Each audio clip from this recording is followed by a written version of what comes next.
الحمد لله وكفى وسلام على عباده الذين اصطفى أما بعد فأعوذ بالله من الشيطان الرجيم بسم الله الرحمن الرحيم لن تنالوا البر حتى تنفقوا مما تحبون وما تنفقوا من شيء فإن الله به عليم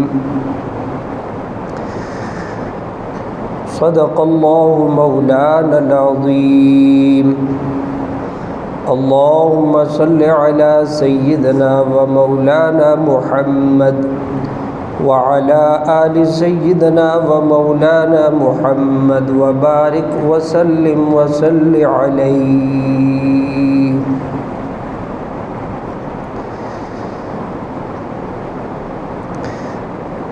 چوتھے سپارے کی ابتدائی آیات مبارکہ کی تلاوت ہوئی ہے، جس میں اللہ تبارک و تعالیٰ کا ارشاد ہے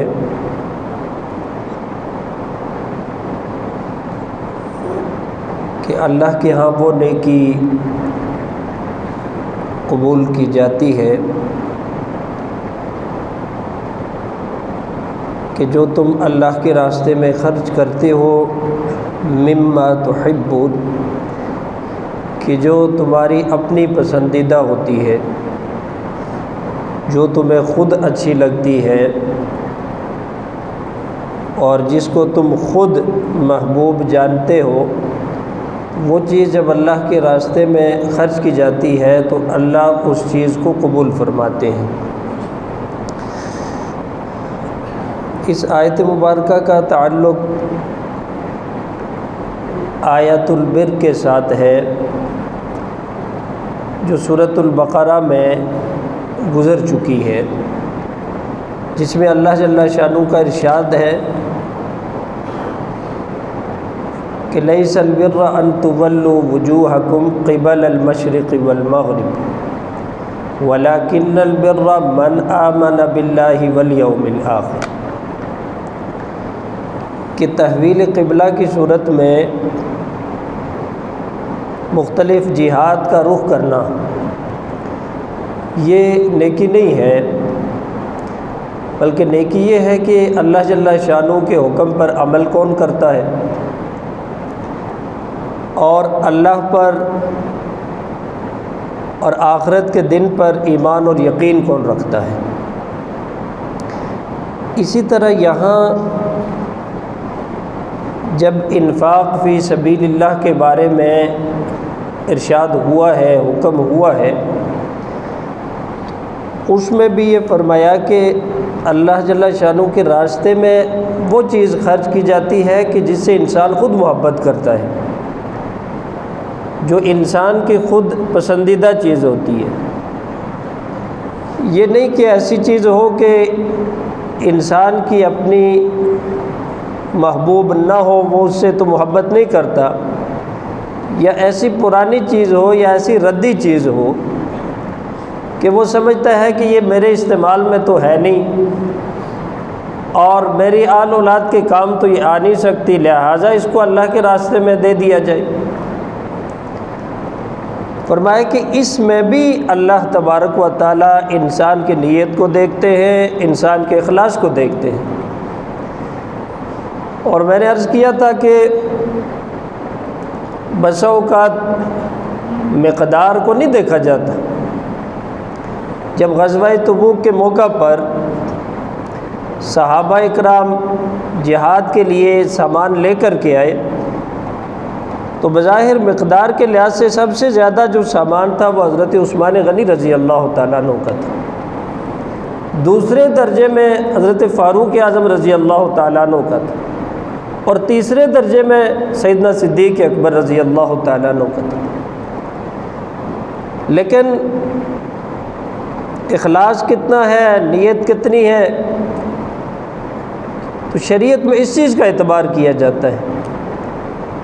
تو بطور وہی یا بطور القاء کے جب آپ صلی اللہ علیہ وسلم کو بتلایا گیا تو آپ نے سوال کیا کیا تھا کہ صدیق اکبر آپ اپنے گھر میں کیا چھوڑ کر کے آئے؟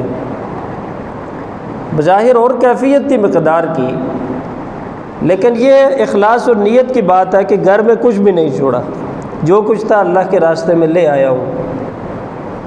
تو لہٰذا نیکی اسی صورت میں ہے یا وہی مال اللہ کے ہاں قابل قبول ہوگا کہ مما تحبون، جس سے تم خود محبت کرتے ہو۔ اور پہلے بھی یہ عرض ہوا تھا کہ ایسا نہیں ہے کہ کوئی آدمی ناجائز مال کماتا ہے، حرام مال کماتا ہے، لوگوں کے حقوق کو غصب کرتا ہے، عزیز و اقارب کی جائیدادوں کو غصب کرتا ہے، اور پھر اس میں سے وہ ایک تعویل تلاش کرے کہ میں ایسا تو کرتا ہوں لیکن اس میں تو اللہ کے راستے میں بھی دیتا ہوں، اس میں تو میں اللہ کے راستے میں خرچ بھی کرتا ہوں۔ تو اس کی یہاں نفی کی گئی ہے۔ بھائی اللہ کے ہاں جو مال قابل قبول ہوتا ہے، جس مال کو منظور کیا جاتا ہے، وہ مال ہوتا ہے کہ ایک تو خود تمہیں معلوم ہو کہ یہ اچھا مال ہے، طیب مال ہے، حلال مال ہے، اور خود تم اسے محبوب جانتے ہو، تم خود اس مال سے محبت کرتے ہو، تو ہاں وہ اللہ کے راستے میں مال دیا جائے۔ اس وجہ سے کہ مال اللہ تبارک و تعالیٰ نے ہی دیا ہوا ہے، تو اب اس میں سے جو اچھا اور طیب مال ہو وہ اللہ تبارک و تعالیٰ کے راستے میں دیا جائے۔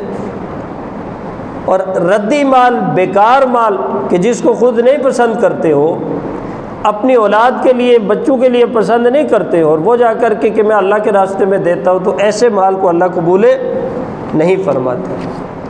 اور یہاں تک بھی علماء کرام نے لکھا ہے کہ کوئی ایسا مال ہے جیسے سود کا مال ہے، حرام مال ہے، اور اس حرام اور سود کے مال کو کوئی آدمی ثواب کی نیت سے صدقہ کرے، زکوٰۃ کرے، اور اس پر ثواب کی امید رکھے، تو اس کے بارے میں یہ ہے کہ یہ انتہائی درجے کا گنہگار بھی ہوتا ہے، اور دوسرا ایسا نہ ہو کہ وہ دین سے بھی خارج ہو جائے۔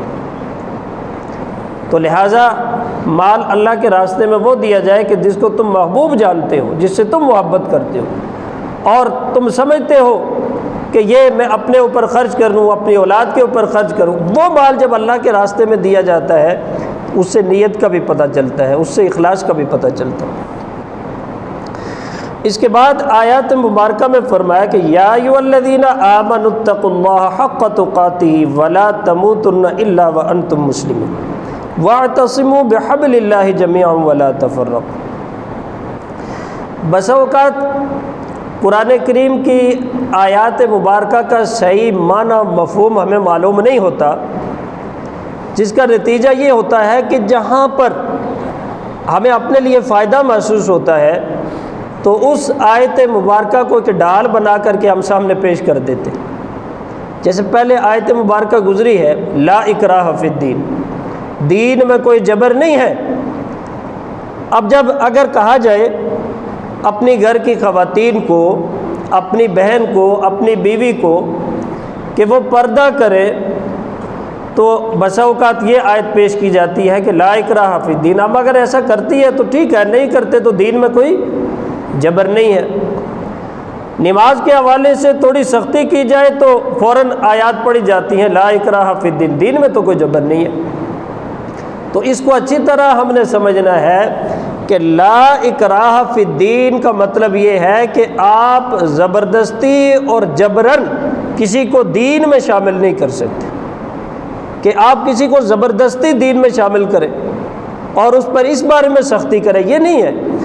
جب آپ ایمان کے دائرہ کار میں شامل ہو جائے، اسلام کے دائرہ کار میں شامل ہو جائے، اب آپ باقاعدہ طور پہ شریعت کے پابند ہوتے ہیں، جس کو قرآن نے کہا تلک حدود اللہ فلا تقربوها، تلک حدود اللہ فلا تعتدوها۔ یہ حدود ہیں، یہ شرائط ہیں، یہ شریعت کے اصول اور ضوابط ہیں، یہ ایک ضابطہ حیات ہے، یہ ایک دستور ہے تمہاری زندگی گزارنے کا۔ اب یہ نہیں کہ یہ سختیاں اور یہ اصول و ضوابط چھوڑ کر کے آدمی اس آیت کو سامنے لے لے لا اکراہ فی الدین۔ جب آپ شریعت میں داخل ہو گئے تو پھر اب آپ کی کچھ ذمہ داریاں ہیں۔ اب شریعت کے کچھ اصول و ضوابط ہیں، اس پر عمل کرنا تمہارے لیے ضروری ہو جاتا ہے، اور پھر بسا اوقات اس میں سختی بھی کی جاتی ہے، زبردستی بھی کی جاتی ہے، تاکہ اس شریعت کو، شریعت کے احکامات کو یقینی بنایا جائے۔ اسی طرح یہ آیت مبارکہ ہے، یا ایھا الذین آمنوا اتقوا اللہ حق تقاتہ ولا تموتن الا وانتم مسلمون واعتصموا بحبل اللہ جميعا ولا تفرقوا۔ آج ہمارے اس معاشرے کے اندر مختلف قسم کی NGOs کام کرتی ہیں، مختلف قسم کی تنظیمیں کام کر رہی ہیں، مختلف قسم کی انجمن کام کر رہی ہیں، مختلف قسم کی سیاسی جماعتیں سیاست کے انداز میں کام کر رہی ہیں، مذہبی جماعتیں مذہب کے انداز میں کام کر رہی ہیں، اور ہر ایک کا دعویٰ کیا ہے کہ ہم معاشرے میں انقلاب چاہتے ہیں۔ ہر ایک یہ سمجھتا ہے کہ ہم معاشرے کے اندر انقلاب برپا کرنے کے لیے اپنا کردار ادا کرنا چاہتے ہیں، اور اس کے لیے وہ اپنے شب و روز صرف کر رہے ہیں۔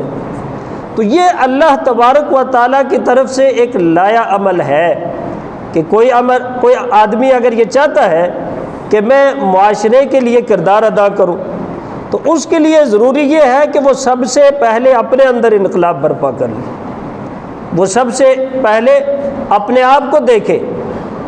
اور یہ داعی کی وہ صفات بیان کی گئی ہے کہ جب ہم دعوت کا پیغام لے کر کے کسی کے پاس جاتے ہیں، تو اس سے پہلے یہاں یہ بتلایا گیا کہ جب داعی دعوت کا پیغام لے کر کے جا رہا ہے، تو اس کے لیے ضروری ہے کہ وہ سب سے پہلے اپنے آپ پر یہ دعوت رکھے اور خود اپنے اس زندگی کے اندر انقلاب برپا کرے، پھر معاشرے کے اندر انقلاب آئے گا۔ اس میں سے سب سے پہلے صفت کیا ہے؟ یا ایھا الذین آمنوا اتقوا اللہ حق تقاتہ، اے ایمان والو تقوی اختیار کرو حق تقاتہ، جیسے اللہ سے تقوی اختیار کرنے کا حق ہے۔ جب یہ آیت نازل ہوئی تو صحابہ اکرام بڑے پریشان ہوئے، حضور صلی اللہ علیہ وسلم کے پاس کہ اللہ کے رسول صلی اللہ علیہ وسلم، یہ اللہ سے جو تقوی ہے اور ایسا تقوی کہ جیسے اس کا حق ہے، یہ تو کوئی بھی ادا نہیں کر سکتا، یہ تو کوئی بھی ادا نہیں کر سکتا۔ تو پھر آیت مبارکہ نازل ہوئی سورۃ التغابن کی، فاتقوا اللہ ما استطعتم، تقوی اتنا اختیار کرو نا جتنی تم استطاعت رکھتے ہو، جتنی تم طاقت رکھتے ہو۔ اور تقوی کی بہت ساری تعریفیں ہیں، جس میں سے ایک خلاصہ کے طور پر تعریف یہ ہے کہ انسان کی رغبت نیکیوں کی طرف بڑھ جائے اور گناہوں سے وہ اجتناب کر لے۔ کیوں؟ کہ اللہ کی ذات مجھے دیکھ رہی ہے، اور ہر جگہ ہر وقت اللہ موجود ہے، اور اللہ مجھے دیکھ رہا ہے، اور جو بھی گناہ کرتا ہے اس کو یہ اللہ کا استحضار حاصل ہوتا ہے کہ اللہ کی ذات مجھے دیکھ رہی ہے۔ لہٰذا داعی کی صفات میں سے پہلی صفت کیا ہے؟ تقوی اختیار کرنا، اور ایسا تقوی اختیار کرنا کہ جیسے اللہ کا حق ہے۔ وَلَا تَمُوتُنَّ إِلَّا وَأَنْتُمْ مُسْلِمُونَ، اور تمہیں موت نہ آئے اس حالت میں کہ تم کیا ہو؟ مسلمان ہو۔ جب زندگی کے اندر تقوی آتا ہے، پرہیزگاری آتی ہے، اور اللہ کی طرف انسان کا رجوع ہوتا ہے، تو اس صورت میں ظاہری بات ہے کہ اللہ تبارک و تعالیٰ اسے ایمان کی دولت نصیب فرماتے ہیں، اور جب اس دنیا سے جاتا ہے تو ایمان کی سلامتی کے ساتھ اللہ لے کے جاتا ہے۔ تو جتنا انسان کے اندر تقوی، پرہیزگاری اور اللہ کے ساتھ تعلق واسطہ ہوگا، تو اس کے مطابق اللہ تبارک و تعالیٰ اس کے ایمان کو مضبوط فرماتے ہیں۔ اس کے بعد شرط کیا ہے؟ وَاعْتَصِمُوا بِحَبْلِ اللَّهِ جَمِيعًا وَلَا تَفَرَّقُوا۔ اس میں بھی معاشرے کے اندر جب ہم دیکھتے ہیں نا کہ جہاں ہماری چاہت کے مطابق کوئی بات ہو رہی ہے تو فوراً یہ آیت پڑھی جاتی ہے، وَاعْتَصِمُوا بِحَبْلِ اللَّهِ جَمِيعًا وَلَا تَفَرَّقُوا۔ بھئی یہ تفرقہ بازی نہیں ہونی چاہیے، یہ جماعت بندی نہیں ہونی چاہیے۔ ہر ایک ڈپارٹمنٹ کے اندر یہ جماعت بندی ہے، تفرقہ بازی ہے، چاہے اس کا تعلق سیاست کے ساتھ ہو، چاہے اس کا تعلق مذہب کے ساتھ ہو، چاہے اس کا تعلق مختلف قسم کی انجمن کی صورت میں ہو، جماعتوں کی صورت میں ہو، ہر جگہ پر ہے۔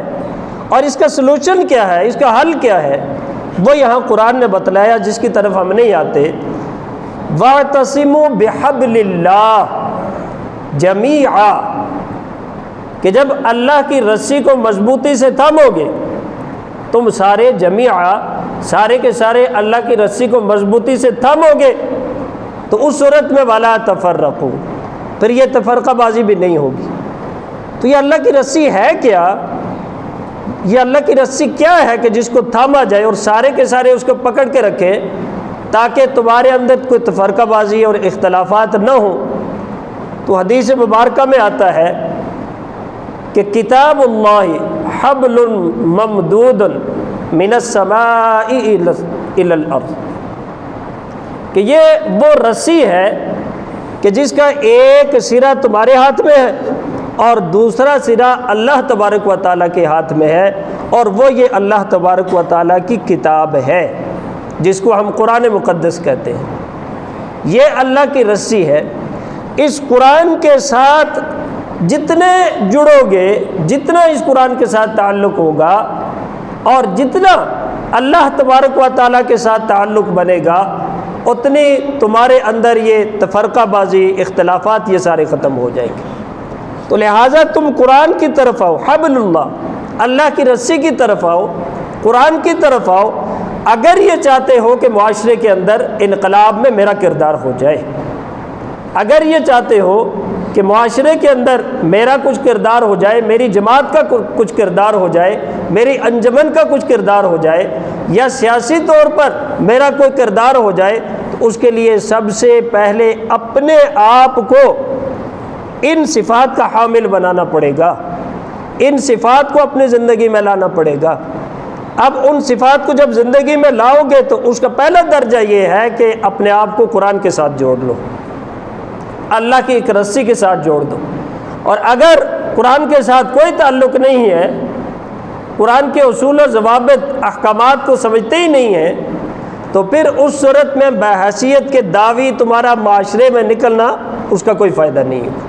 اور یہی وہ وجوہات ہیں کہ ہزاروں کی تعداد میں جماعتیں موجود ہیں، ہزاروں کی تعداد میں انجمن موجود ہیں، ہزاروں کی تعداد میں ہر ایک یہ دعویٰ کر رہا ہے کہ بھائی معاشرے میں بس میں ہی انقلاب لا رہا ہوں، لیکن دراصل یہ ہے کہ جو داعی کے اصول ہیں اور جو داعی کی صفات ہیں وہ ہماری زندگی میں موجود نہیں ہے۔ اس میں سے سب سے پہلی صفت یہ ہوتی ہے کہ وہ قرآن پر عمل کرنے والا ہو، قرآن کے ساتھ اس کا تعلق ہوتا ہے۔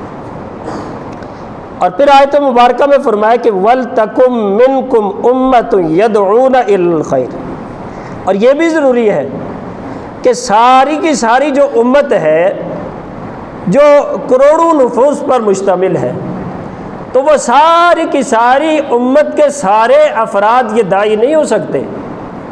منکم، ولتکم منکم امہ، امت میں سے کچھ لوگ ہوں گے، منکم تم میں سے کچھ لوگ ہوں گے کہ جو بحیثیت داعی کے اپنے بارے میں بھی غور و فکر کریں گے اور معاشرے کے ہر فرد کے بارے میں غور و فکر کریں گے۔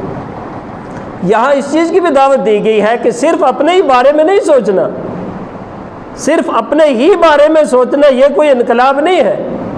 یا ایھا الذین آمنوا قوا انفسکم واہلیکم نارا، اپنے آپ کو بھی بچانا ہے، اپنی ذریت کو بھی بچانا ہے، اپنے اہل و عیال کو بھی بچانا ہے، اور پھر معاشرے کے ہر فرد کے بارے میں غور و فکر کرنا ہے۔ لیکن اس میں سب سے پہلے جو بات ہے کہ اپنے اندر، داعی کے اندر آیا وہ صفات موجود ہے یا نہیں۔ اب جب وہ صفات اپنے اندر موجود ہو گئیں، اپنی زندگی میں وہ انقلاب آ گیا، اب وہی دعوت لے کر کے اگر انسان معاشرے کے افراد کے پاس جائے گا تو وہ معاشرہ اس کے ساتھ جڑے گا، اب اس معاشرے کے اندر بھی انقلاب برپا ہوگا۔ یدعون الی الخیر، امت میں سے جو لوگ ہوں گے وہ خیر کی طرف بلائیں گے، اور مفسرین کرام نے لکھا ہے کہ یہ خیر کیا ہے؟ خیر قرآن پاک ہے، خیر یہی قرآن کی دعوت ہے، خیر قرآن پاک کی صورت میں ہے کہ قرآن پاک کے ساتھ امت کو جوڑنا، قرآن پاک کے ساتھ امت کا تعلق بنانا، یہ سب سے بڑی دعوت ہے۔ وَيَأْمُرُونَ بِالْمَعْرُوفِ وَيَنْهَوْنَ عَنِ الْمُنْكَرِ، اس کے بعد امر بالمعروف ہے اور نہی عن المنکر ہے، یہ دونوں چیزیں ہیں، امر بالمعروف، نہی عن المنکر۔ یدعون الی الخیر، سب سے پہلے قرآن کے ساتھ جوڑنا ہے، قرآن کی دعوت دینی ہے، اور جب انسان قرآن کی دعوت دے کر کے، قرآن سے تعلق بنا کر کے اپنے آپ کو مضبوط کر گیا، ایمان مضبوط ہو گیا، تو پھر وہ باہر معاشرے میں نکلے گا، یأمرون بالمعروف وینہون عن المنکر، امر بالمعروف کرے گا نا، نہی عن المنکر کرے گا، تو پھر اس صورت میں اس کی بات میں کیا ہوگا؟ اثر ہوگا، پھر اس صورت میں معاشرے کے افراد میں کیا ہوگا؟ انقلاب برپا ہو جائے گا۔ تو اسی کی متصل آیت مبارکہ کنتم خیر امت اخرجت للناس، بہترین امت تمہیں قرار دیا گیا۔ اور کیوں بہترین قرار دیا گیا؟ باقی بھی تو امتیں تھیں، باقی بھی امتیوں کے نبی تھے، وہ بھی بڑے عالی شان تھے، عظمت والے تھے، تم کیوں بہترین ہو؟ تأمرون بالمعروف وتنہون عن المنکر وتؤمنون باللہ۔ اب یہاں دیکھیں، امر بالمعروف نہی عن المنکر پہلے تذکرہ فرمایا، اور بعد میں تؤمنون باللہ۔ ایک ایمان والا ہی جا کر کے دعوت دیتا ہے۔ تو میں نے عرض کیا کہ سب سے پہلے اپنے اس زندگی میں انقلاب برپا کرتا ہے نا، لیکن امر بالمعروف دے رہا ہے اور منکرات سے روکتا ہے، نہی عن المنکر کرتا ہے۔ وَتُؤْمِنُونَ بِاللَّهِ، اور اللہ کی ذات پر ایمان پہلے سے ہے، لیکن یہاں جب وہ دعوت دے رہا ہے نا، اس کی وجہ سے اس کی ایمان میں اور مضبوطی آ رہی ہے، وہ اس دعوت میں اور مضبوط بن رہا ہے۔ اب اسی کے متصل بعد میں غزوہ احد کا تذکرہ فرمایا اور تفصیل کے ساتھ تذکرہ فرمایا۔ اب غزوہ احد کے اندر جہاں پر تفصیلات ہیں، وہاں ایک اہم بات کیا تھی کہ ایک طرف تو صحابہ اکرام کی تعداد بہت کم ہے، 700 اور 1000 کے قریب صحابہ اکرام کی تعداد، دوسری طرف 3000 کے قریب کفار موجود ہیں، اور ساز و سامان بھی زیادہ ہے، یعنی اسباب کے لحاظ سے بہت مضبوط ہے، افرادی قوت بہت زیادہ مضبوط ہے۔ یہاں پر افرادی قوت بھی نہیں ہے اور ساز و سامان بھی نہیں۔ اب درمیان میں کیا چیز ہے؟ کس چیز میں وہ میدان جہاد میں آئے ہیں، کس چیز میں وہ دین کی حفاظت کرنے کے لیے مشرکین اور دشمنوں کے سامنے آ رہے ہیں؟ وہ ہے ایمان، ایمان کی مضبوطی، اللہ کے ساتھ تعلق۔ من استطاعتم، استطاعت کے مطابق جو کچھ تھا، تھوڑی تلواریں تھی، گھوڑے تھے، اونٹ اور دیگر چند چیزیں لے کر کے نکل پڑے، یہ تو ہماری استطاعت تھی۔ اور اب کیا ہوگا؟ یا اللہ اب تو ہی مدد اور نصرت کرنے والا ہے، اور معلوم ہے کہ ہمارا تعلق اللہ کے ساتھ مضبوط ہے۔ اب اللہ کے ساتھ تعلق مضبوط ہوتا ہے نا، میں نے عرض کیا کہ خود آدمی انقلابی ہوتا ہے تب جا کر کے انقلاب آتا ہے، اور خود وہ اپنے آپ کو شریعت سے مبرہ سمجھتا ہے اور جیسے چاہے وہ سمجھتا ہے کہ کرتے رہیں، تو اس کی وجہ سے انقلاب برپا نہیں ہوتا۔ اب جب اس ایمان کی مضبوطی کے ساتھ وہ معاشرے میں نکلے ہیں، میدان میں نکلے ہیں، تو پھر کیا ہوا؟ اللہ نے فرمایا کہ میں تمہاری مدد اور نصرت اپنے 3000 فرشتوں کے ساتھ کروں گا، 5000 فرشتوں کے ساتھ کروں گا۔ کہ جب تعلق مضبوط ہوتا ہے تو پھر اللہ براہ راست اسی طرح مدد کرتا ہے۔ تو میرے دوستو، حبل اللہ سے مراد قرآن پاک ہے۔ جتنا قرآن کے ساتھ جڑیں گے، تعلق بنائیں گے، اتنا اپنی زندگی کے اندر بھی انقلاب آئے گا، اور خیر خواہی کے لیے معاشرے میں جائیں گے تو انشاءاللہ معاشرے میں بھی آپ کا ایک بڑا کردار ہوگا۔ اللہ ہم سب کو قرآن کے ساتھ جڑنے کی توفیق نصیب فرمائے۔ وآخر دعوانا